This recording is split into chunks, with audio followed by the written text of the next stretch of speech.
नमस्कार।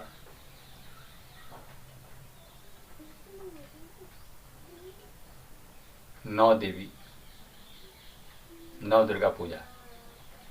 जैसे कि हम सब लोग जान रहे हैं कि अभी 26 तारीख को नौ देवी अर्थात नौ दुर्गा पूजा आने वाली है और इसमें हम सब लोग बड़े धूमधाम से इस त्यौहार को मनाएंगे।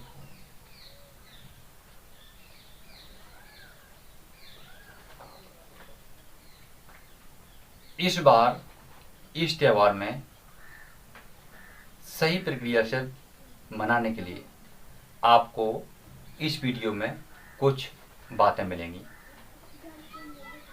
उन बातों से आप उस पूरी जो हर्ष और उल्लास वाली जो कार्य हैं उनको और बेहतर बना सकते हैं। सही क्या है इसका भी आप अंदाजा लगा सकते हैं। तो चलिए जानते हैं कि इस बार नौ दुर्गा देवी में हमें किसकी पूजा करनी चाहिए, या फिर हम अपने शरीर से क्या कर सकते हैं जिससे हमारी नौ दुर्गा की जो पूजा है वो पूर्ण रूप से सफल हो। चलिए जानते हैं इस वीडियो में। आगे बढ़ने से पहले अपने इस चैनल को सब्सक्राइब जरूर करो और घंटी भी बजा दो, जिससे आने वाले सभी वीडियो आपको सबसे। नौ दुर्गा में ऐसा माना जाता है कि तीन दिन की पूजा होती है।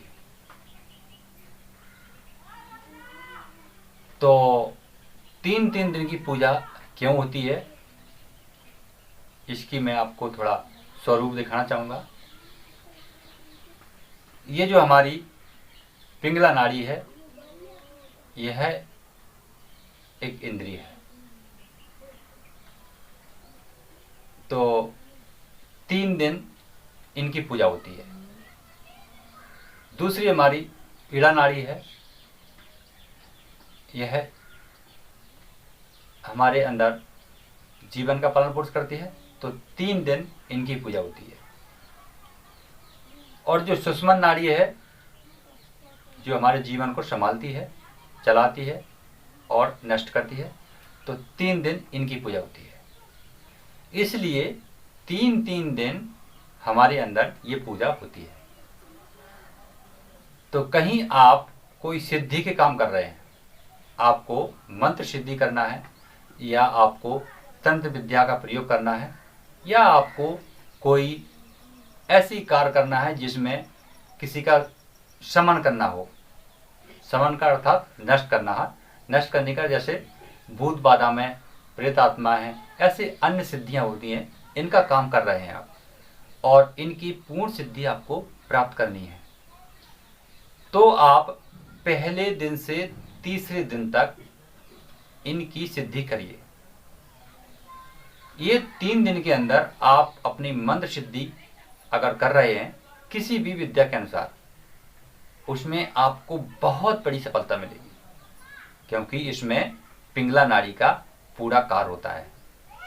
ये 3 दिन पिंगला नाड़ी पूजी जाएगी और आपको भी ऐसे भाव में रखना चाहिए कि हम अपनी पिंगला नाड़ी के द्वारा ये सिद्धियां प्राप्त कर रहे हैं, जो जन्मदाता है और नष्ट करने के लिए भी मानी जाती है।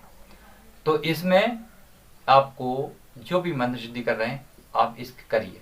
ये 3 दिन में, ये 3 दिन में आपको पूरा लाभ मिलेगा पिंगला नाड़ी का। और यदि आपको ऐसा लग रहा है कि हमारे अंदर कोई कष्ट है, कोई बीमारी है, असाध्य कोई रोग है, तो आप इस 3 दिन में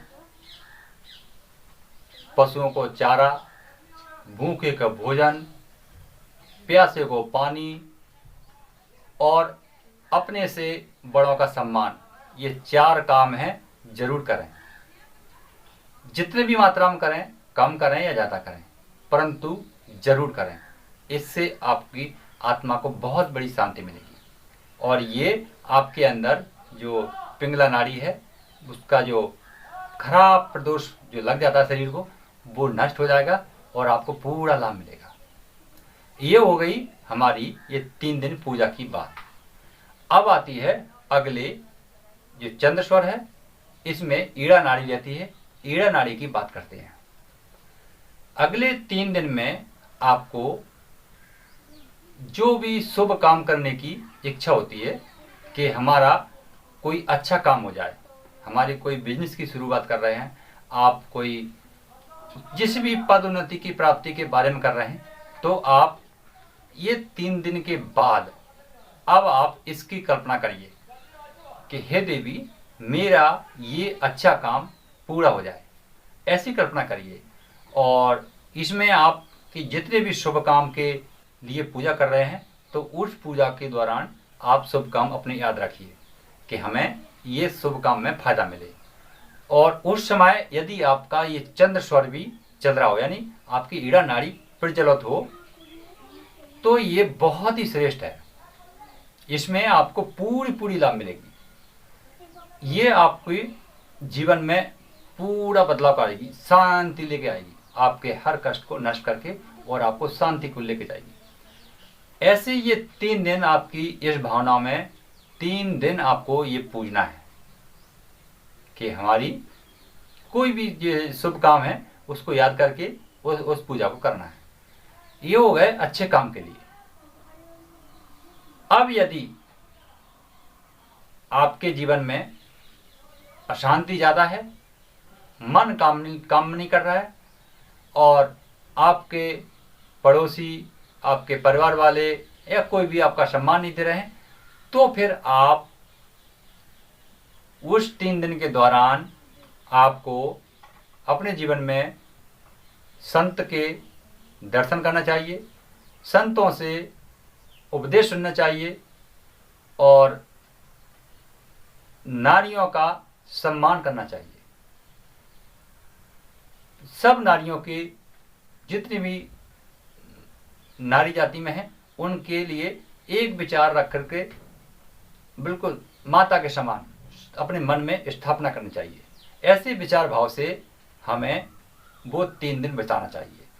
तो आपकी जो पूजा है वो यानी ईड़ा नाड़ी के लिए पर्याप्त है और वो आपके अंदर वैसा ही विचार प्रकट कर देगी। तो ये हो गई है हमारे दूसरे 3 दिन की पूजा की बात। अब आते हैं लास्ट के 3 दिन। लास्ट के 3 दिन में हमें पूजा किसके लिए करनी है? जीवन के लिए, अंत के लिए और पैदा करने के लिए। जैसे हमें पुत्र प्राप्ति की इच्छा है, तो आप उसके लिए पूजा करिए, उस भाव से पूजा करिए कि हे देवी, मुझे पुत्र की प्राप्ति हो, पुत्र की प्राप्ति हो, ऐसी। और आपको कोई घोर संकट है, तो उस संकट में आप निवारण के लिए भाव रख सकते हैं। इसमें आपको उस संकट से निवारण जो निकलने के लिए कोई बहुत जल्दी अच्छा रास्ता मिल जाएगा। रास्ता कोई भी हो सकता है, लेकिन रास्ता ऐसा मिलेगा कि आपको वो रास्ता चल करके आपका पूरा जीवन स्वतंत्र हो जाएगा और आप बहुत अच्छी पदवी में चले जाएंगे। ये जो 3 दिन की जो बात है, 3 दिन की 9 देवी हो गई। 9 देवियों की पूजा करके आप अपने अंदर एक शक्ति का अच्छा प्रभाव स्रोत कर सकते हैं। तो इस नवरात्रि में 9 दिन हम सब लोग इसी भाव से पूजा करेंगे और कुछ कार्य भी हैं इसमें, वो कार्य भी करेंगे। अब साथियों, हमारे अंदर जैसा भी अनुभव हो रहा है वैसा अनुभव करके हमें वैसी पूजा करनी है, तो इसका ध्यान हम सबको रखना है। चलिए फिर मिलते हैं अगली नवरात्रि तक।